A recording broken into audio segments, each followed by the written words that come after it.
آل الحدیث محدثین نے اس لفظ کو اپنی کتابوں میں بارہا سینکڑوں بار استعمال کیے، سینکڑوں بار۔ امام احمد بن حنبل فرماتے ہیں رحمۃ اللہ علیہ، اصحاب الحدیث عندنا من یستعمل الحدیث، ہمارے نزدیک وہ بندہ آل الحدیث ہے جو اللہ کے پیغمبر صلی اللہ علیہ وسلم کے فرمان پہ عمل کرتا ہے۔ آل الحدیث کا تو یہی عقیدہ ہے نا، اہل حدیث کا تو یہی عقیدہ ہے۔ ہم کہتے ہیں کہ پیغمبر کی حدیث آ جائے، پیغمبر کی سنت آ جائے، پھر دنیا ادھر کی ادھر ہو سکتی ہے، سورج مشرق کو چھوڑ کے مغرب سے طلوع ہو سکتا ہے، لیکن آل الحدیث پیغمبر کی حدیث آنے کے بعد کسی امام کے قول کو نہیں پکڑ سکتا۔ دنیا میں اگر کسی کا عقیدہ ہے تو وہ صرف آل الحدیث کا عقیدہ ہے، کسی اور کا نہیں۔ نبی کریم صلی اللہ علیہ وسلم کی فرمانوں پہ مرنے والے، آقا سے محبت کرنے والے، تو امام شافعی کیا فرماتے ہیں؟ بہت بڑے امام، سب مانتے ہیں امام شافعی کا درجہ کیا ہے، امام شافعی کا مقام کیا ہے، سب مانتے ہیں۔ وہ فرمایا کرتے تھے کہ جب میں دیکھتا ہوں اذا رأیت رجلا من آل الحدیث، جب میں کسی آل حدیث کو دیکھتا ہوں نا، اب لوگ کہتے ہیں کہ آل حدیث تو امی کی پیداوار ہے،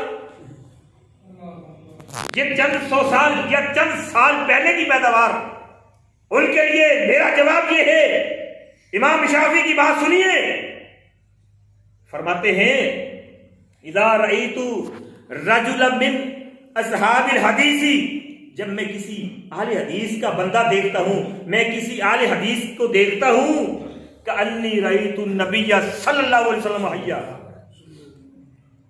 کہتا ہے مجھے لگتا ہے، امام شافعی فرماتے ہیں مجھے لگتا ہے میں نے پیغمبر کو زندہ دیکھ لیا، اہل حدیث کو دیکھتا ہوں لگتا ہے میں نے پیغمبر کو دیکھ لیا ہے۔ کبھی غور کیا اتنا شرف کیوں ہے، اتنی عظمت کیوں ہے، اتنی فضیلت کیوں ہے؟ وجہ صرف ایک ہی ہے کہ آل حدیث وہی عمل کرتے ہیں جو آمنہ کے لال محمد رسول اللہ کر کے گئے ہیں۔ حکم بن عتیبہ رحمۃ اللہ علیہ تابعی ہے، بہت بڑے تابعی محدث ہیں، وہ فرماتے ہیں جب تم دیکھو کہ کوئی آل حدیث سے محبت کر رہا ہے، کیا کر رہا ہے؟ آل حدیث سے محبت کر رہا ہے، سمجھ لو کہ وہ سنت پہ عمل کر رہا ہے، سمجھ لو کہ وہ سنت پہ عمل کر رہا ہے۔ اور اہل حدیث سے محبت کرنے والا مومن ہوتا ہے، مومن کے علاوہ کوئی محبت کر ہی نہیں سکتا۔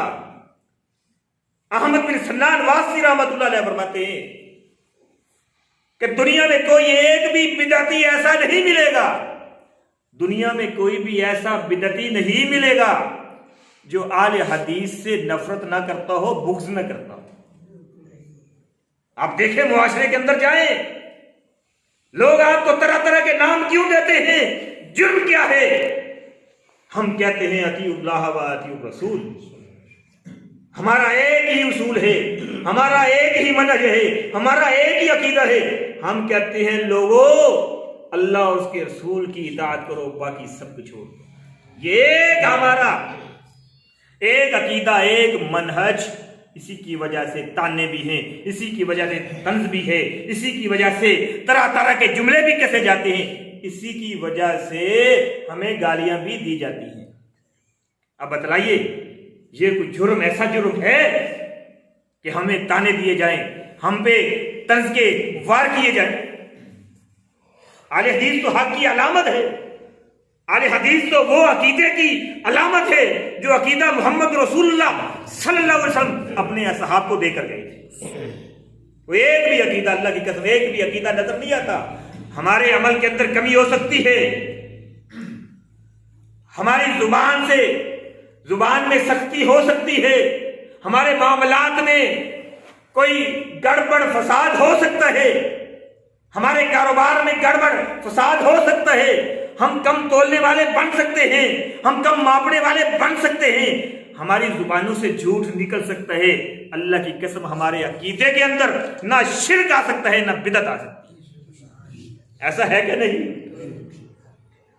ہم کہتے ہیں کوئی لاؤ ایک بھی ایسا لے کے ہو جو عقیدہ ہمارا قرآن و حدیث کے خلاف ہو، ہم نہیں ضد نہیں کریں گے، انا پہ نہیں رک جائیں گے، انا پہ نہیں آئیں گے، بلکہ اس کو بدل لیں گے، قرآن و حدیث کے مطابق بنا لیں گے۔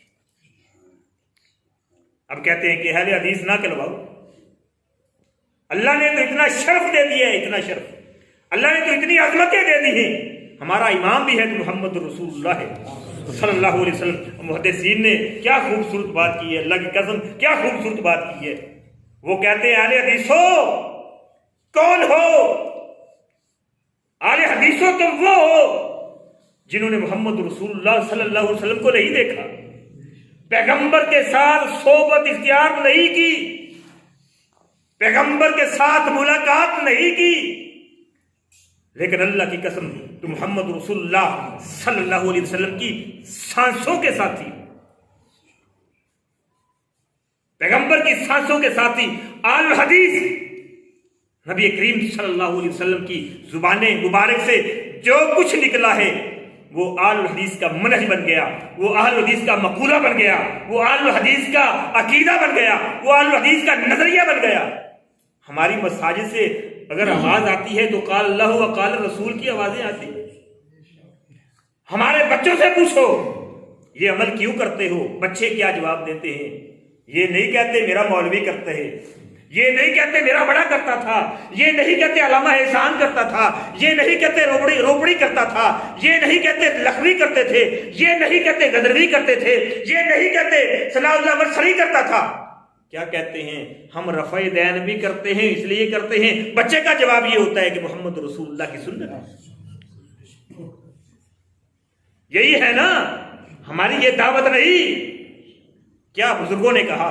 کون سا بزرگ؟ کب کہا؟ کس بزرگ نے کہا؟ کہاں لکھا ہوا؟ نہیں، آل حدیث بات کرے گا تو دلیل کے ساتھ بات کرے گا، ذمہ داری کے ساتھ، کمی بیشی تو ہو سکتی ہے لیکن ذمہ داری کے ساتھ بات کرے گا کہ یہ محمد رسول اللہ نے عمل کیا ہے، ہم اس لیے کرتے ہیں۔ یہی عقیدہ ہے نا کہ اس کے علاوہ کوئی اور عقیدہ رکھتے ہو تو ببانگے دہل یہ کہہ سکتے ہو کہ آل الحدیث حق پر ہیں۔ آل الحدیث ہی وہ جماعت ہے جو قیامت تک حق پر رہے گی، اس کے علاوہ کوئی اور نہیں، اس کے علاوہ کوئی اور دعویٰ بھی نہیں کر سکتا۔ حفص بن غیاث رحمت اللہ علیہ فرمایا کرتے تھے، ان سے پوچھا گیا آل الحدیث کون ہے، ان سے سوال کیا گیا آل الحدیث کون ہے، انہوں نے فرمایا تھا ہم خیر الدنیا، آل حدیث تو تمام دنیا کے بہترین لوگ ہوا کرتے ہیں۔